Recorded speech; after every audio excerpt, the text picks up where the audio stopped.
কেউ দেখছে না তো? দেখ তো। না, আস্তে আস্তে আস্তে। বলছি আমাদের এইটা বেয়ে উঠতে হবে, খুব সাবধানে উঠবি কিন্তু। আমি আগে উঠে যাচ্ছি, তারপর তুই উঠবি। ঠিক আছে। আমার একটু ভয় করছে। আরে কিচ্ছু হবে না, দাঁড়া, তুই সাবধানে উঠ কিন্তু।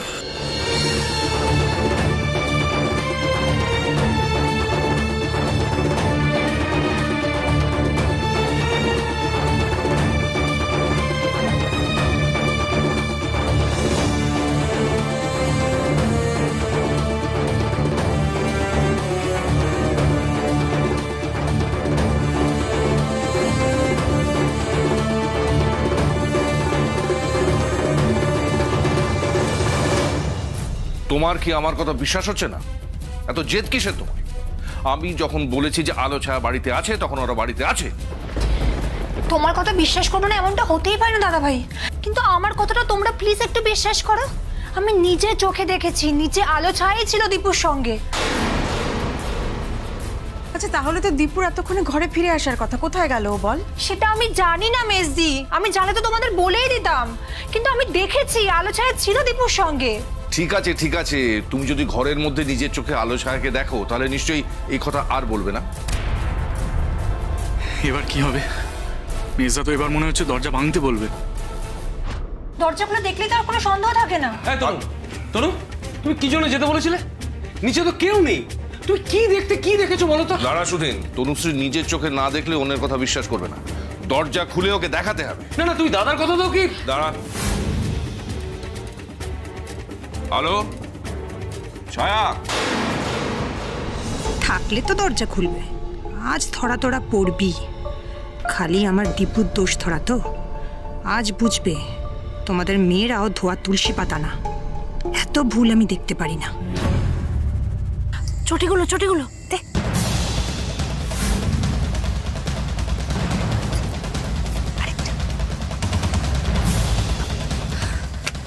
ওঠ, হাত দে।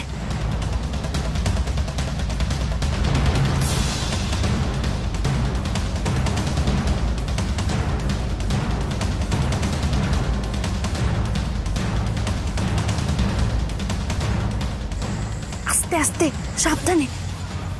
আমার খুব ভয় করছে রে। হ্যাঁ, ওখানটা পা দে। আরে ওই যে, হ্যাঁ।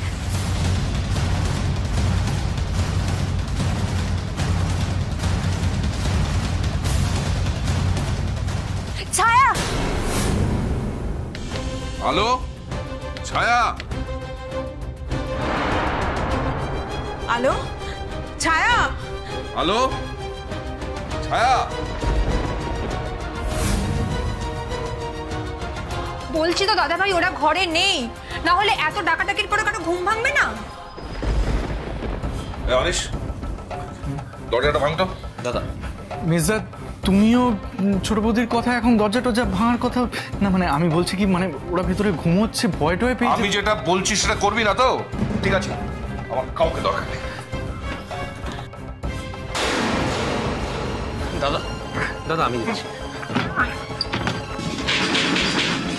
ছায়া, দরজাটা খোল মা, খোল।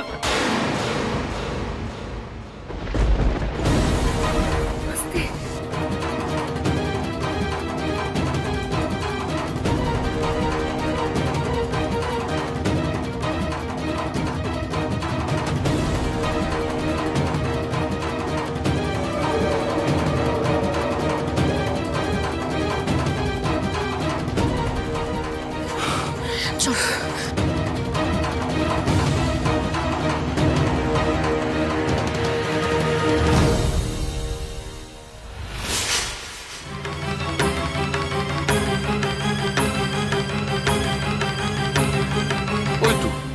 ওই তো ওরা শুয়ে আছে। অনিশ, আলো জ্বালা। এই তোরা ঘরে, সে তো ঘুমোচ্ছে। ছোট দেখ, আলো ছায়া ঘরে শুয়ে আছে। বিশ্বাস হলো এবার? কিন্তু আমি এত ভুল দেখলাম। আহারে, কি ক্লান্ত দেখো মেয়েগুলো, এত ডাকাডাকিতেও ঘুম ভাঙলো না।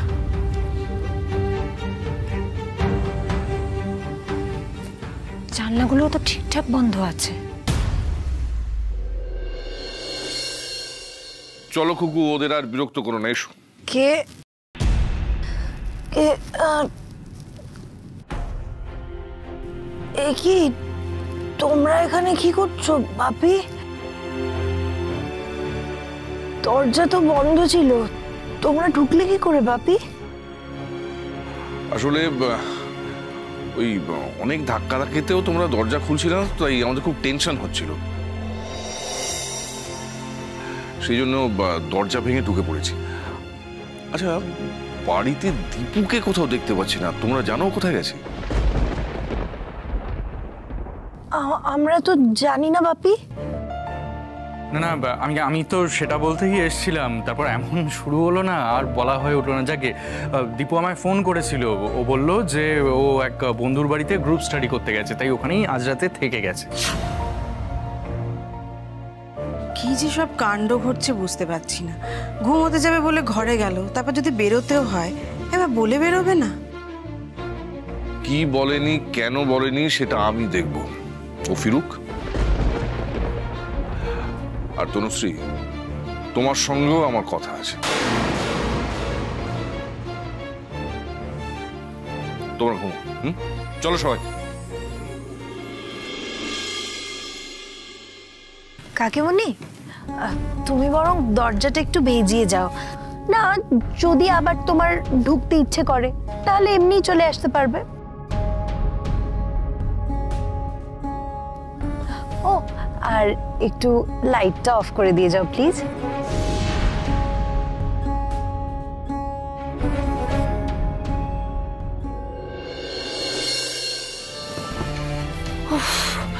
তারা দীপুদাকে ফোন করি, অনিশ কাকু যেগুলো বললো ওগুলো জানানো দরকার। এই আলো, শোন না, thank you so very much. হঠাৎ এই যে তুই আজকে আইডিয়াটা দিলি পাইপ বেয়ে ওঠার, নইলে তো আমরা ধরা পড়ে যেতাম। তোর খুব লেগেছে তাই না? দেখি। আরে বাবা, কিচ্ছু হয়নি আমার, থ্যাংক ইউ। ঠিক আছে, যা, এবার ড্রেসটা চেঞ্জ করে নে, এবার কিন্তু ঘুমোতে হবে সত্যি সত্যি। আচ্ছা বাবা, আচ্ছা। তুই এলে আমি যাব, যা।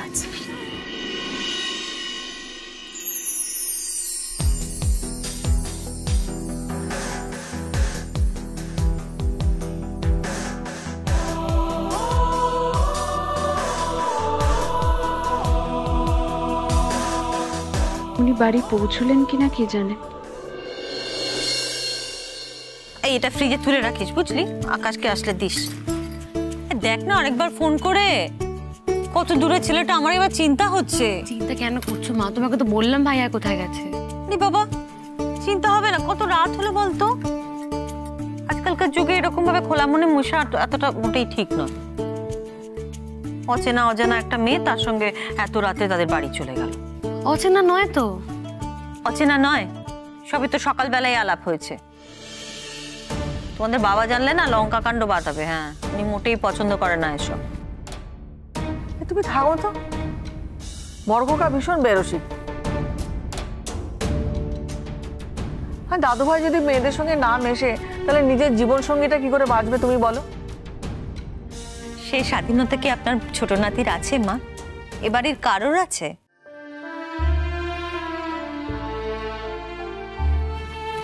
সব সিদ্ধান্ত তো আপনার বড় ছেলে আর মেয়েই নেয়, আর সবাইকে সেটা মেনে নিতে হয়। আকাশের ক্ষেত্রেও তাই হবে। কিন্তু এটা কি ঠিক মা? তোমার কি মনে হয় বলো? আচ্ছা, বাড়ির তো প্রত্যেকজন সদস্য আলাদা আলাদা মানুষ, তো তাদের ইচ্ছেগুলো আলাদা হবে, এটাই স্বাভাবিক। সেটা কি বোঝা উচিত নয় কারো? এটা কি তাদের বলার কোনো অধিকারটুকু থাকবে না? আর সবসময় এটাই বা কেন ভাবা হয় যে যে কারোর ক্ষেত্রে সব থেকে ভালো সিদ্ধান্ত বাড়ির ওই দুজন মানুষ নিতে পারে? কেন আর কারোর কোনো বিচার বুদ্ধি নেই, তাদের শিক্ষা দীক্ষা নেই? চুপ কর দীপু, এসব ভেবে শুধু শুধু নিজের মনটাকে পোড়াস না। এতদিন যা হচ্ছে বা যা হওয়ার, তাকে তুই বা আমি চেষ্টা করে বদলাতে পারবো? বদলাতে গেলে সংসারে অশান্তি বাড়বে, তার থেকে চুপ করে মেনে নেওয়াই ভালো। জানি মা, সেই জন্যই তুমি চুপ থাকো, আমি চুপ থাকি, কাকিমণি চুপ করে থাকে, এমনকি তোমার ছেলেরাও চুপ করে থাকে। কিন্তু ভাইয়া তো আমাদের মতো নয় বলো, ভাইয়া তো আলাদা, এটা এটা তো তাদের বোঝা উচিত। আজ যদি ভাইয়ার কাউকে পছন্দ হয়, তারপর যদি পিসিমণি জোর করে তার পছন্দের কারোর সাথে ভাইয়ার বিয়ে দিয়ে দেয়, তাতে ভাইয়া ভালো থাকবে, আমাদের সকলের মতো ভাইয়া মানিয়ে নিতে পারবে। এই চিন্তাটা আমারও হয় রে দীপু।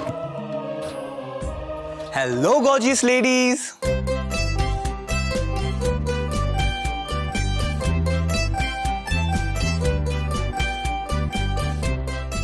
কি হলো? হাসিটা ঠিক যেন মুখে ফুটলো না। কে বলে যে হাসি ফুটলো না? এই তো আমরা কিরকম হাসাহাসি করছিলাম বলো, আমরা কত হাসছিলাম। এই আসলে কি হয়েছে জানিস তো, তুই আসছিস না বলে আমাদের এই আসরটা ভালোভাবে জমছিল না। তোর জন্যই আমরা অপেক্ষা করছিলাম। আমার জন্য? কিসের অপেক্ষা? না ঠিক তোর জন্য নয়, আসলে তোর গানের জন্য। আচ্ছা গান ছাড়া পার্টি জমে বল? আচ্ছা শোনা তো একখানা গান। এখানে মাথা খারাপ হয়ে গেছে কেন? রয়্যাল বেঙ্গল টাইগার বাড়িতেই আছে। গিটারের একবার যদি টুংটাং শোনে না, এক্ষুনি নেমে আসবে, নেমে এসে আমার দফা রফা না করলেও আমার প্রাণাধিক প্রিয় গিটারের দফা রফা করে দেবে। ক্ষমা করো। বুঝতে পেরেছি, তার মানে তুই আমাদের গান শোনাবি? আরে শোনাবো তো ডার্লিং, কিন্তু তোমার ঘরে এখানতে। কিন্তু যদি না শোনাস তাহলে কি হবে জানিস? ওই পাটি সাপটা পুলি পিঠে কিচ্ছু দেবো না। ওহো, এগুলো না জুটলে তো আমার জীবনটাই বৃথা। চলো চলো, তোমাকে আমি গান শোনাচ্ছি একদম গলা ছেড়ে। গলা ছেড়ে গান শোনাবি? ইয়া! এই তোরা এইভাবে বলিস তো? একদম এইভাবেই বলি। ইয়ো! এই চলো চলো চলো সবাই চলো, ওর গান শুনবো। চলো। মা, বলছিলাম যে আমি তাহলে আমার ঘরে যাই। ও মা, তুমি গান শুনবে না? তোমার গান শুনতে ভালো লাগে না? শোনো, মাঝে মাঝে নিজের মন চা চায় তাই করবে। এখন চলো তো গান শুনতে চলো। এসো, এই তোমরাও সবাই চলো, এসো এসো এসো। চল ঠাম্মি, চলো চলো চলো। আরে আরে কোথায় নিয়ে যাচ্ছ? কি হলো? মেয়েটা কেমন? কোন মেয়ে? আই একদম লুকোবার চেষ্টা করবি না, একদম না। সকালবেলা মেয়েটার সঙ্গে আলাপ হলো, ও রাত্রিবেলা সে গান শুনতে চলে এলো, আর তুমিও তাকে বাড়ি ছাড়তে চলে গেলে। ব্যাপারটা কি? কি ব্যাপার? ওইটাই তো জিজ্ঞাসা করছি, কি ব্যাপার? কি করে বেড়াচ্ছ তুমি? মেয়েটার সঙ্গে কিছু অন্য কিছু? কি যে বলো না তুমি। আচ্ছা তোমাকে সব কে বললো? আমি বিয়ে মেয়েটা কিন্তু একদম ঠিক হয়নি। আই আই আই আই একদম ওকে শাসাবি না, একদম না। ছেড়ে কাজ তো আগে, মেয়েটার সঙ্গে তোর কি চলছে বল বল। আরে বাবা, তোমরা তো জানো সকালে ও আমায় হেল্প করেছিল, তারপর দেখলাম যে ও আমাদের পারফরমেন্স দেখতে এসছে আর অসুবিধায় পড়েছে, তাই আমিও হেল্প করে দিলাম। তোমরা তো জানো আমি আবার কারো ঋণ টিন রাখি না, হিসাব বরাবর। এবার যদি আমার গানটা শুনতে হয় তাহলে তোমরা ঠাম্মির ঘরে এসো, আমি আসছি।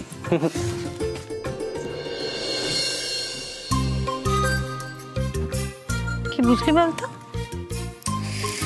এটাই বুঝলাম মা, এই কেসটা ইনভেস্টিগেশনটা চালিয়ে যেতে হবে, বুঝলে?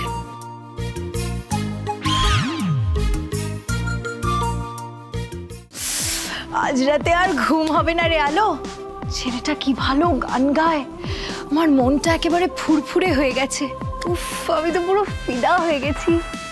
এসব বাদ দে, যা এবার ঘুমোবি। কাল সকালে কিন্তু কলেজ রয়েছে, প্রথম দিন কলেজে একদম লেট করা যাবে না। চ, তারপর সকালবেলা। শোন না শোন না শোন না, বলছি আমি না তোকে একটা উপাধি দিতে চাই, লেডি অলোকেন্দু অধিকারী।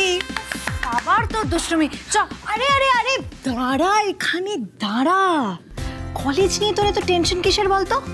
কলেজ মানে হচ্ছে কত আনন্দ, কত মজা, নতুন বন্ধু বান্ধব, আর তার সাথে একটা নতুন জীবন। তুই কেন বুঝতে চাইছিস না বলতো ছায়া? সকালে মেশো কি বললো তোর মনে নেই? আমরা আমাদের মতো আর 5টা ছেলে মেয়েদের মতো জীবন কাটাতে পারবো না, অনেক রকমের গোপনীয়তা বজায় রাখতে হবে। সেই কারণেই আমরা কলেজে কারোর সঙ্গে বন্ধুত্ব করব না। দেখ ছায়া, আমরা মেশোকে কথা দিয়েছি যে আমাদের আসল পরিচয় কেউ জানতে পারবে না, তাই এইটুকু স্যাক্রিফাইস আমাদেরকে করতেই হবে। কেউ আমাদের আসল পরিচয়ের ব্যাপারে জানলে সেটা মেশোর অসম্মান হবে, সেটা আমি কি করে হতে দেবো বল? ঠিক আছে, বাপির কথা শুনে আমরা না হয় কারোর সাথে বন্ধুত্ব করব না, কিন্তু সেটা কতদিন চলবে আলো? সারা জীবন? বল, সারা জীবন তুই আমায় আড়াল করে যাবি? আমাদের নিজেদের কোনো জীবন থাকবে না?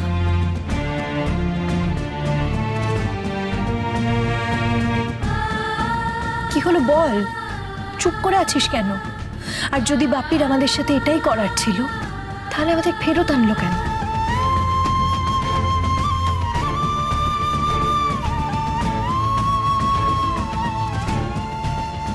ছায়া কোত্থেকে কি হচ্ছে, কেন হচ্ছে, মেশো এসব কেন করছে, সবকিছু তো তুই জানিস, তারপরেও কেন এত প্রশ্ন করছিস? এখানে আসার পর থেকে আমার আরো বেশি দম বন্ধ লাগছে, কিচ্ছু ভালো লাগছে না, প্রচন্ড কনফিউজড মনে হচ্ছে। কিসের কনফিউশন বল, আমি হেল্প করছি। তুই পারবি না, তুই আমাকে হেল্প করতে পারবি না, কারণ এরপরে আমি তোকে যে প্রশ্নটা করব সেই প্রশ্নের উত্তর তোর কাছে নেই আলো। একটা সত্যি কথা বলবি, বাপির সব শর্ত তো তুই মেনে নিয়েছিস, তা বলে নিজের সব ইমোশনকে জলাঞ্জলি দিয়ে দিবি?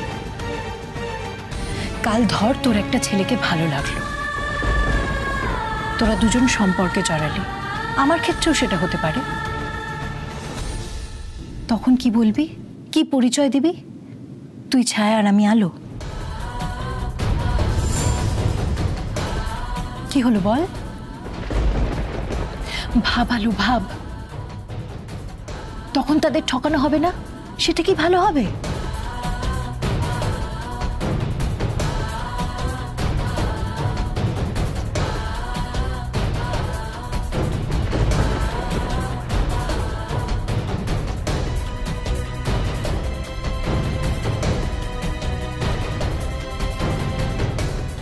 ভাব ভাব, ভালো করে ভেবে নে আলো, এখনো সারা রাত পড়ে আছে।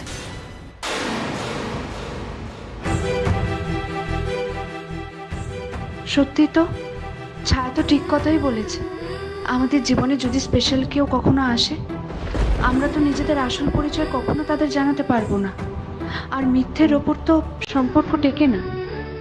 তাহলে কি করবো আমরা তখন?